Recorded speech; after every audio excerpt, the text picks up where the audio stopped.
PKS mengaku tidak menutup pintu koalisi dengan PD Perjuangan di Pilkada serentak 2024. Kendati berbeda ideologi, kenyataannya selama ini PD Perjuangan dan PKS punya pengalaman untuk berkoalisi di sejumlah daerah.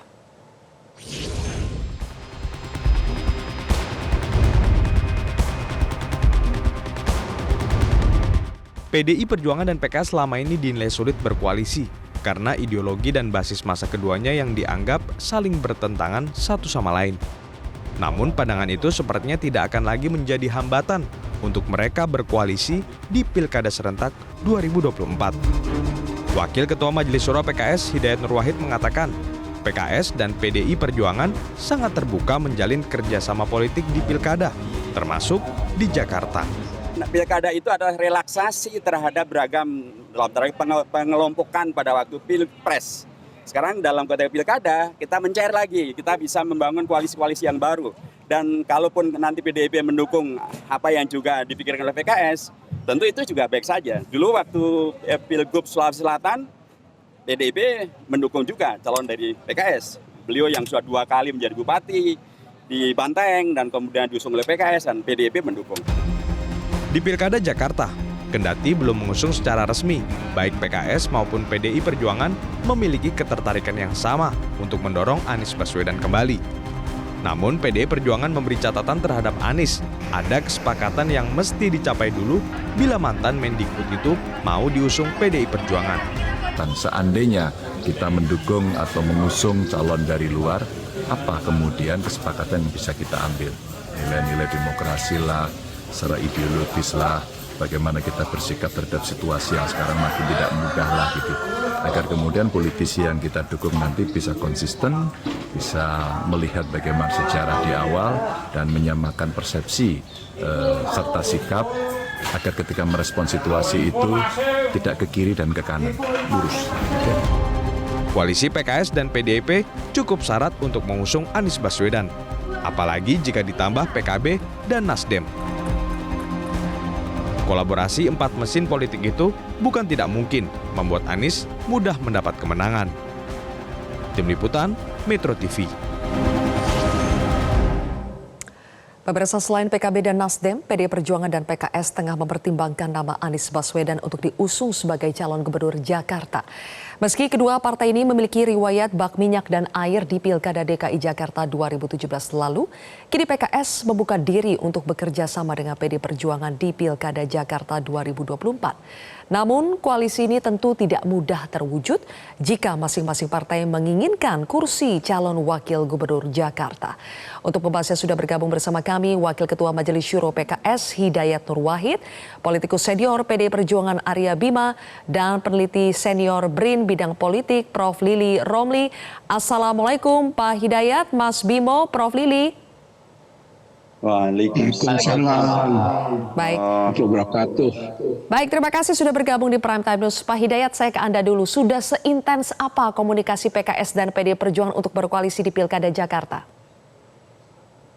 Ya, seperti partai-partai yang lain, PKS pastilah melakukan komunikasi politik, baik langsung, tidak langsung, resmi maupun tidak resmi.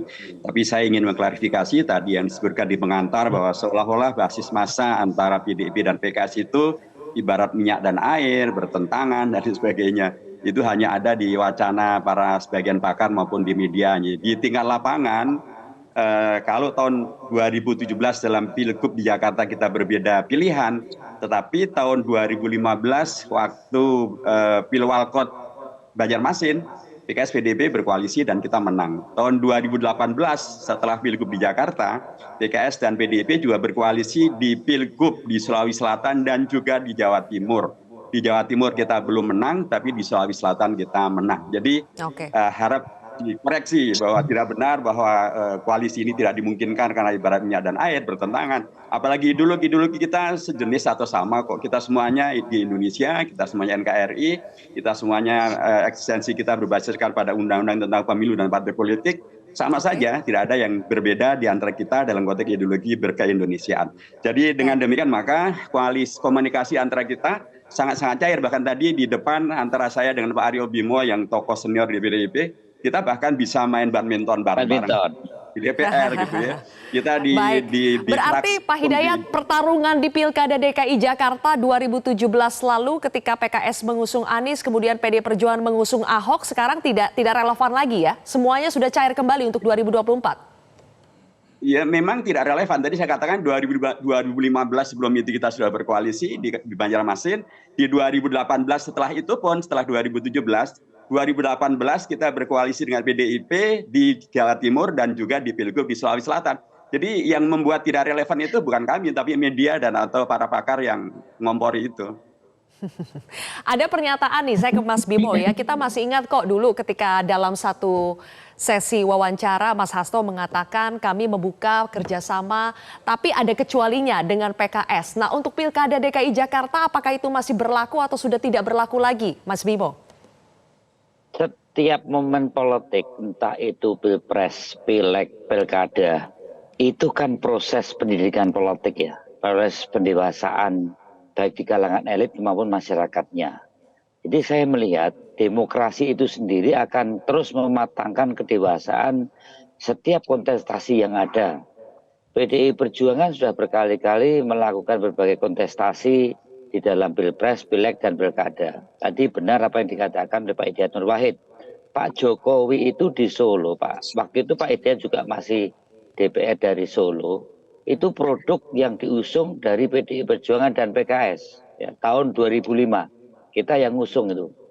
Ya, waktu itu jangan dilihat seperti sekarang ya. Waktu itu Pak Jokowi hanya kalau menang tidak hanya unggul 38% itu. Lawannya 32 dan 28. Jadi maksud saya bahwa ada beberapa proses tadi benar. Kita nggak menyangkal bahwa kalangan elit di PKS dan PDI mungkin ini yang nasionalis konservatif, ini mungkin yang dianggap agama konservatif, tapi kita berangkat selalu dari apa yang ada untuk kepentingan masyarakat atau rakyat. Kalau sekarang kita bicara Jakarta, pernah kita berkontestasi antara Pak Ahok dengan Pak Anies, tetapi kemudian saya tidak melihat kontestasi-kontestasi berikutnya bagaimana hal-hal yang terkait berbagai parameter-parameter primordial atau parameter-parameter yang sering muncul di dalam kontestasi yaitu sektarianisme, bahkan mungkin separatisme kalau di Papua atau di daerah-daerah tertentu itu muncul. Jadi intinya bahwa PDI Perjuangan tetap sama dengan PKS sebagai partai yang berideologi nasionalis. Artinya sebagai seorang nasionalis tentu spektrum pemikiran apapun tentu kita akan rangkul. Tapi tetap bahwa musuh nasionalisme itu hanya ada dua, sektarianisme dan separatisme. Jika kandidat itu bersih dari keduanya, maka tak ada masalah buat PDI. Semua kandidat akan dipertimbangkan ya, kecuali mungkin Dajjal itu ya. Intinya bahwa kita tidak menutup bahwa ada kelemahan-kelemahan di antara kandidat.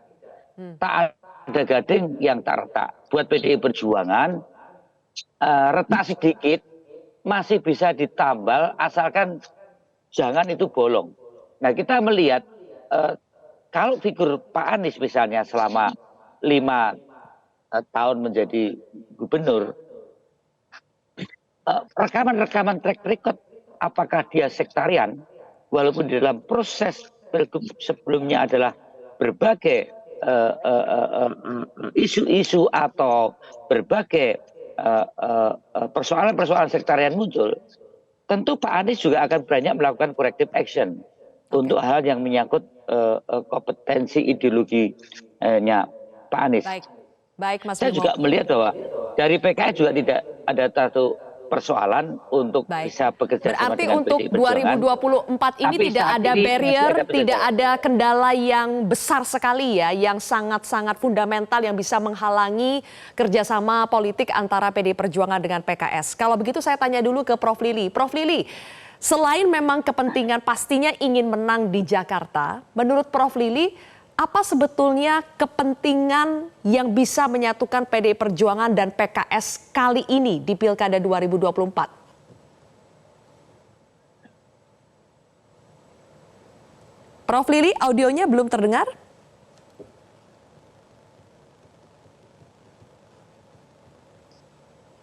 Halo, Prof. Lili. Baik, kami mengalami gangguan komunikasi dengan Prof. Lili. Saya pindah lagi kalau begitu ke Pak Hidayat. Pak Hidayat, pastinya semua partai ingin menang di Pilkada DKI Jakarta. Tapi apakah PKS melihat ada titik temu kepentingan yang sama antara PDI Perjuangan dengan PKS? Apakah ini kepentingan untuk lebih mensolidkan lagi masyarakat setelah Pilpres 2024? Ada kepentingan yang lebih besar lagi, Pak Hidayat? Ya tentu kepentingan kita adalah kepentingan yang dalam tanda kutip ya, sesuai dengan prinsip proklamasi kemerdekaan di Indonesia, juga prinsip reformasi. Kita ingin yang lebih baik dan apalagi ini Jakarta ya, melanjutkan kebaikan di Jakarta tentu adalah sangat baik. Dan Pak Anies Baswedan sebagai gubernur di Jakarta telah terbukti beliau bukan sektarianis apalagi separatis gitu ya.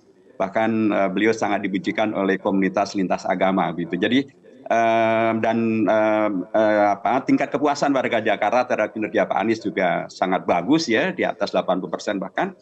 Dan tentu saja Jakarta memang pada periode yang akan datang dengan adanya undang-undang tentang IKN maupun undang-undang tentang daerah khusus Jakarta, memang kondisinya tidak lagi sama dengan sebelumnya. Tetapi bukan berarti Jakarta menjadi suatu hal yang tidak dipentingkan, apalagi dalam undang-undang tentang IKN maupun daerah khusus Jakarta disebutkan bahwa pemindahan status ibu kota dari Jakarta ke IKN itu memerlukan kepres, dan sampai hari ini kepres itu belum ada.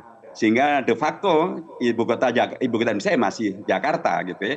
Dan bahkan nanti pelantikan presiden terpilih Pak Prabowo tanggal 20 Oktober yang akan datang, insya Allah masih di Jakarta. Itu artinya adalah kepres kalaupun akan ditandatangani kepindahannya adalah oleh presiden, bukan Pak Jokowi tapi oleh presiden yang akan datang kalau akan ditandatangani.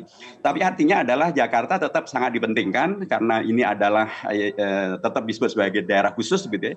Seperti juga Aceh, Jogja dan Papua. Karenanya memang memerlukan pemimpin yang punya track record yang sangat bagus, track record yang bisa menghadirkan Jakarta yang bermartabat, Jakarta yang berkualitas dengan warganya yang juga berkualitas, demokrasi yang lebih baik lagi. Dan kami melihat salah satu daripada kandidat yang terbaik memang adalah Pak Anies Baswedan. Dan saya yakin PDIP pun juga mempunyai pemikiran yang sama bahwa Jakarta kita hendaknya memang terus dari waktu ke waktu menghadirkan ikon keunggulan daripada Indonesia, menghadirkan Indonesia yang bermartabat menuju pada Indonesia emas, dan itu memang memerlukan hadirnya kepemimpinan yang sudah teruji. Dan PDIP yang kemarin pada 2019 pemenang pemilu di Jakarta, 2014 juga pemenang pemilu di Jakarta, ketika Pak Anies terpilih menjadi gubernur maupun menjadi gubernur, PDIP adalah pemenang pemilu dan menjadi ketua DPRD-nya, dan karenanya pasti sudah sangat mempunyai pengalaman yang panjang berinteraksi dengan Pak Anies dan mendapatkan Pak Anies dengan segala dinamikanya ternyata mendapatkan begitu banyak penghargaan ya dari dalam negeri maupun luar negeri, termasuk juga mendapatkan dukungan daripada masyarakat di Jakarta. PDIP saya yakin mencatat ini, dan bila kemudian sekarang PDIP mewacanakan untuk juga mendukung Pak Anies, saya kira itu juga satu hal yang positif. Oke, Prof. Lili sudah bergabung lagi, Prof. Lili? Iya, baik. Udah Mbak. Baik, Makasih. Prof. Lili. Maaf, ada ya, error. tadi Pak Hidayat mengatakan semua bisa melihat bagaimana rekam jejak Anies Baswedan ketika menjadi Gubernur DKI Jakarta. Selain memang rekam jejak, Prof. Lili, apakah Anda melihat sosok Anies yang sering dinilai sebagai antitesa dari penguasa, dari pemerintah pusat, itu menjadi sosok yang akhirnya bisa mempertemukan kepentingan PKS dengan kepentingan PDI Perjuangan karena merupakan antitesa dari pemerintahan pusat, dari penguasa saat ini? Ya, saya kira betul itu Mbak. Bagaimanapun kita harus jujur mengetahui bahwa Pak Anies Baswedan adalah antitesa dari Pak Jokowi. Oleh karena itu PKS dan PDIP itu menjadi titik temu karena boleh katakan ya quote and quote menghadapi common enemy, musuh yang sama. Saya kira di tingkat bawah masih ada sebenarnya sekat-sekat ideologis antara PDIP dan PKS. Tapi karena kepentingan yang lebih besar, sekat-sekat itu kemudian menjadi cair.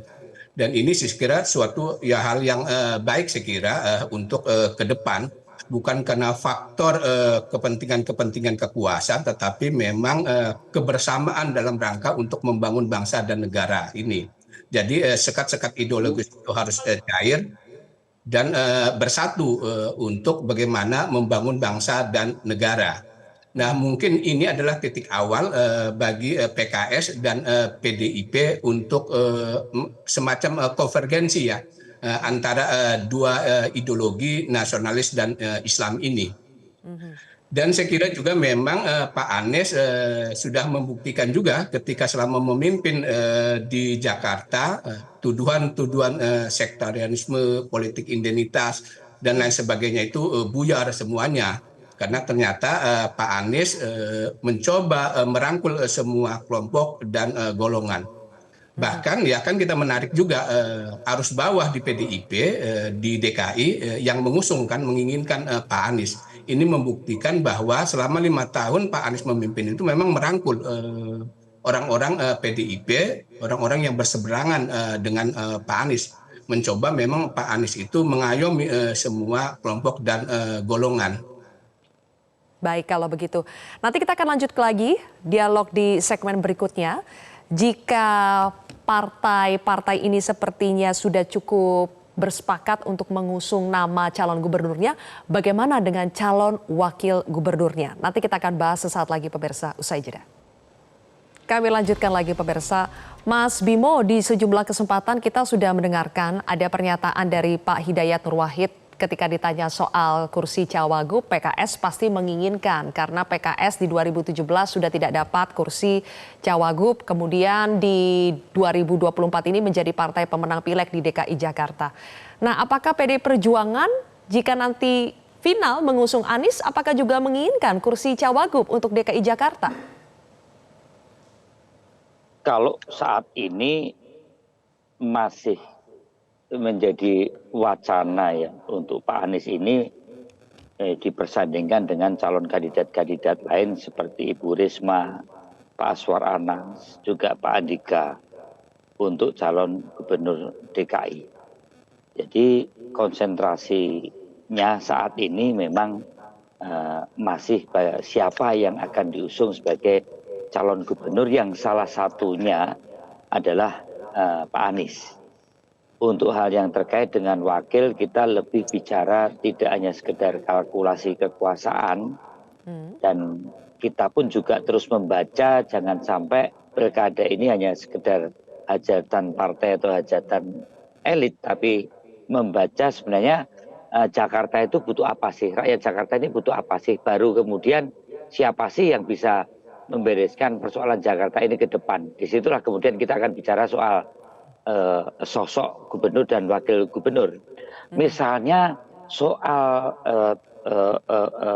pengadministrasian keadilan sosial.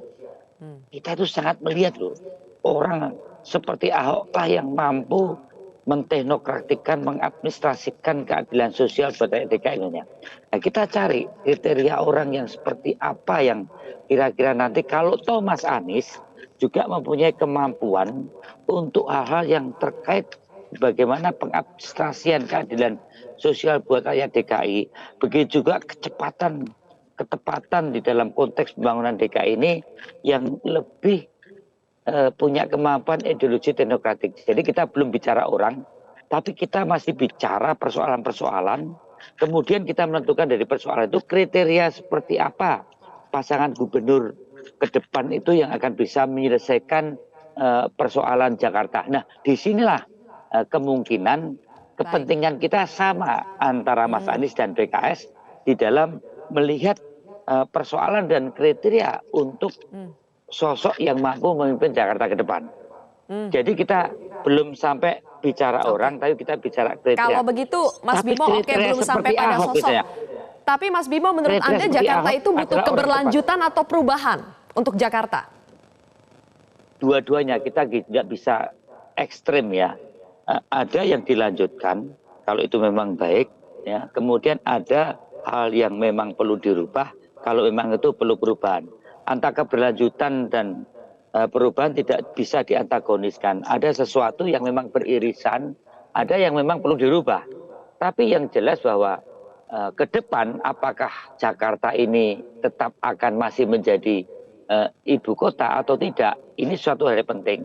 Karena desain kalau toh Jakarta akhirnya akan menjadi epicentrum bisnis atau kota bisnis yang tentunya cara pandang sosok pemimpin ke depan juga berbeda. Bagaimana sosok itu tentu mempunyai kadar hubungan dan cara hubungan dan kemampuan relasi untuk lebih mengembangkan Jakarta dari aspek bagaimana menjadi pusat ekonomi nasional dan juga mempunyai interkoneksitas dengan kondisi ekonomi atau kondisi perdagangan global. Saya kira itu. Oke, kembali lagi ke Pak Hidayat. Pak Hidayat, soal Cawagup, apakah ada syarat yang diajukan PKS ke partai-partai yang ingin berkoalisi dengan PKS di Jakarta? Misalnya Cawagupnya itu mutlak harus kader PKS karena PKS pemenang pileg di Jakarta.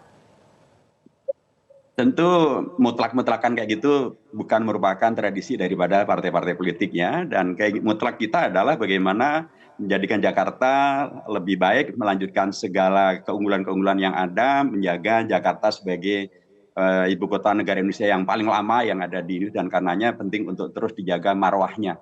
Dan saya sepakat dengan Mas Aryo Bimo bahwa sebelum kita bicara tentang orang per orang kita atau kriteria orangnya, memang kita penting untuk membicarakan tentang kriteria, tentang kualifikasi yang kita perlukan. Karena memang Jakarta ini tadi dengan spesifikasinya, tapi juga menurut saya memerlukan juga calon wakil gubernur yang nanti akan disandingkan, itu juga harus mempunyai chemistry dengan calon gubernurnya. Jadi bisa bekerja maksimal, bisa bekerja untuk kemudian bisa menghadirkan di satu pihak adalah kelanjutan dari segala kebaikan yang sudah dilakukan pada waktu Pak Anies sebagai gubernur di Jakarta 2017-2022, dan beragam perubahan yang diperlukan untuk kemudian menghadirkan tadi yang dihadirkan Mas Aryo Bimo, supaya kita tidak dalam kondisi di mana kemudian kekhawatiran akan masa depan itu menjadi nyata gitu. Kita bayangkan Indonesia emas, jangan sampai yang muncul malah Indonesia cemas gitu ya. Tentu kita tidak ingin. Kita ingin adalah emas beneran, bukan emas Jawa saja gitu ya, Mas. Emas yang sebenarnya gitu. Nah, ini satu hal yang saya kira waktunya masih cukup panjang karena penutupan pendaftaran cagup untuk calon dari partai politik masih nanti pada akhir bulan Agustus, tepatnya tanggal 2 Agustus. Masih cukup banyak waktu untuk kita beranjang sana, bersilaturahim, saling tukar informasi, saling tukar komitmen, saling menjajaki gitu ya. Dan alhamdulillah beragam partai yang menyebut nama sudah beragam ya, tidak hanya PKS, PDIP, tapi juga ada PKB, ada Nasdem, dan itu adalah fakta bahwa karenanya kita mempunyai ruang yang memadai untuk kita berdialog bagaimana menghadirkan pemenangan untuk hadirnya Indonesia melalui Jakarta yang lebih baik dan lebih berkualitas ke depan. Dalam masa penjajakan ini Pak Hidayat, ternyata koalisi Prabowo juga menawarkan kursi Cawagup kepada PKS. Itu disampaikan oleh Presiden PKS. Menyambut atau tidaknya tawaran ini akan sangat tergantung pada apa, Pak Hidayat? Ya, pertama, kalaupun benar ada tawaran itu, maka memang menjadi satu hal yang layak untuk diklarifikasi. Karena kan yang menawarkan dari tokoh dari Gerindra, tapi yang ditawarkan nama dari tokoh partai dari Golkar. Nah, ini kan satu hal yang perlu diklarifikasi terlebih dahulu, apakah benar ada penawaran semacam itu, dan apakah Golkar juga memang sudah merelakan Pak Ridwan Kamil pindah dari Jawa Barat ke Jakarta. Karena pastilah dalam konteks Golkar, dan saya mendengar dari tokoh Golkar sendiri, Golkar sangat mementingkan untuk memenangkan kembali Jawa Barat, karena Jawa Barat memang sangat strategis dengan jumlah anggota DPR yang sangat besar, dengan penduduk yang sangat besar, dan juga posisi strategis daripada Jawa Barat untuk elektoral itu juga sangat luar biasa. Jadi saya kira bab tawar-menawar komunikasi itu ya biarlah itu bagian dari dinamika yang ada, tapi PKS tentu memegangi pada prinsip tentang perubahan yang diinginkan, menghadirkan keunggulan di Jakarta, dan fatsun politik untuk komunikasi memang dilakukan dan semuanya masih belum selesai sampai hari ini. Saya yakin PDIP pun juga melakukan komunikasi dengan banyak pihak yang lain. Ya begitulah, partai politik akan selalu melakukan komunikasi untuk menghadirkan yang terbaik bagi Indonesia kita yang lebih baik. Baik, untuk menghadirkan yang terbaik terutama kita berbicara dalam skup Jakarta dulu ya, Prof. Lili. Prof. Lili, tadi masing-masing dari Pak Hidayat dan Mas Bimo itu berbicara soal rekam jejak, soal kepentingan yang dibutuhkan untuk mengelola Jakarta. Nah, Menurut Anda ketika sudah ada pembanding, ketika 2 tahun Jakarta itu dikelola, dijabat oleh PJ Gubernur dan dibandingkan dengan 5 tahun ketika ada Gubernur definitif Anies Baswedan, apakah semakin terlihat memang dibutuhkan sosok seperti Anies Baswedan untuk mengelola Jakarta dengan segala kompleksitas permasalahannya? Apakah semakin terlihat ketika ada pembandingnya? Betul ya Mbak, saya kira memang nampaknya sosok Jakarta ini perlu seorang pemimpin yang memiliki visi ke depan ya, yang tahu tentang permasalahan Jakarta.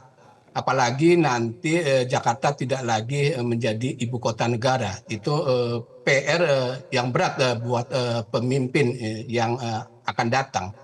Nah, kalau kita membandingkan antara kepemimpinan Pak Anies dengan yang sekarang, saya kira kita lihat dari persepsi publik melalui survei-survei. Nah, survei itu menunjukkan bahwa dukungan terhadap Anies kan tinggi dan popularitasnya juga tinggi. Dengan demikian melihat bahwa kepemimpinan Anies selama 5 tahun itu dianggap baik gitu. Saya mohon maaf tidak bisa langsung masuk ke dalam gitu loh. Apakah pemimpin yang sekarang ini baik atau jelek? Yang saya bisa katakan adalah persepsi publik terhadap penilaian Anies lebih baik, bagus, menunjukkan bahwa kepemimpinan Anies itu bagus selama memimpin Jakarta. Saya kira itu Mbak. Saya secara implisit aja gitu. Sehingga ini menjadi magnet buat mayoritas partai saat ini ya, terutama yang ada di Koalisi Perubahan untuk kembali mengusung Anies Baswedan di Pilkada DKI Jakarta. Nanti kita akan bahas, seperti akan banyak episode kita membahas soal ini. Terima kasih Prof. Lili, Mas Bimo, dan juga Pak Hidayat Nur Wahid. Terima kasih sudah bergabung bersama kami di Prime Time News hari ini. Jelajahi cara baru mendapatkan informasi. Download Metro TV Extend sekarang.